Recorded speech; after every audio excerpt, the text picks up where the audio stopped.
Hi, my name is Steve Zweiback, and today I would like to share with you some information about an interesting model called the self-fulfilling prophecy. I'm going to use a particular example to walk through this model, which I reported on in the video Handling Difficult Group Dynamics. So you may want to go to the free resource page and watch that video prior to watching this video. It's not critical, but it might be very helpful to you. So in this model of the self-fulfilling prophecy, and in the story that I'm going to use to walk you through these steps, was of a small school district in Central California who reported to have 5 to 6 keepers of the culture, what they called true saboteurs. And we walked through the Handling Difficult Group Dynamics exercise, and the point of this particular video clip is to demonstrate how a leader or a facilitator or a leadership team can actually amplify the difficult group dynamic.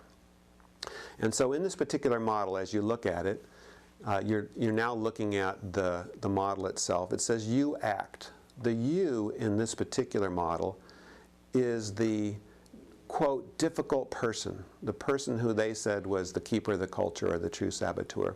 So they act and they do things like dominate the conversation, repeatedly push back at what the leader is saying. And of course that behavior causes consequences for the leader in the group. It looks like they're being challenged for their leadership role. It looks like their whole leadership position is being questioned, and that would then lead any person, and the leader in this case, to have certain feelings. There's consequences and feelings. Those trigger feelings in that person's of frustration. They might get a little tense. They might get short with the person, and all of this is happening in their minds, and that leader would then probably begin to ascribe hidden motives to this, quote, difficult person. Those hidden motives might be, this is a true saboteur. They're trying to take over the group. They're trying to change the whole direction of the district. And because of that quick process, that mental process that happens in the facilitator or the leader then is forced to act. And they're acting against this difficult person.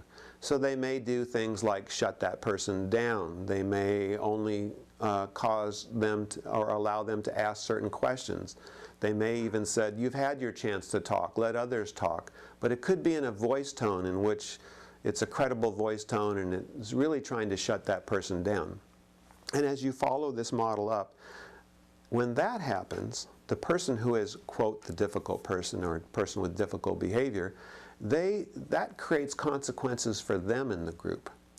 And it might look like they're losing some credibility. It might looks like they're losing their voice. They're not being heard.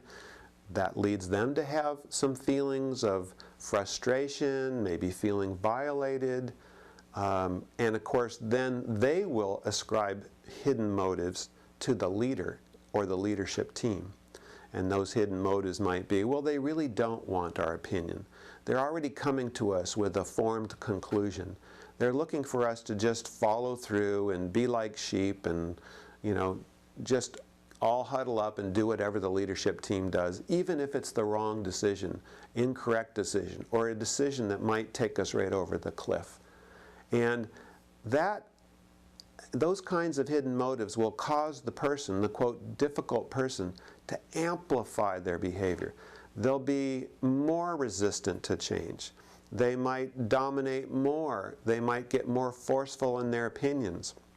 And of course, then all this leads as we go right around the circle, and that action of the difficult person actually validates the feelings that the leader had before, and we go round and round. The leadership actions become more overt and explicit and more dominating against the difficult person, and the difficult person's behavior continues to amplify.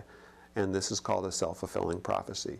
And it really is something that leaders should think about. How much is it their behavior, their culture, their leadership style actually creating and certainly amplifying what we call these difficult group dynamics and become difficult culture dynamics for any system. So if you want to learn more about this, Please go to my website and visit both the books and resources page. The free resources has plenty more information about this. I thank you for visiting, and take care now.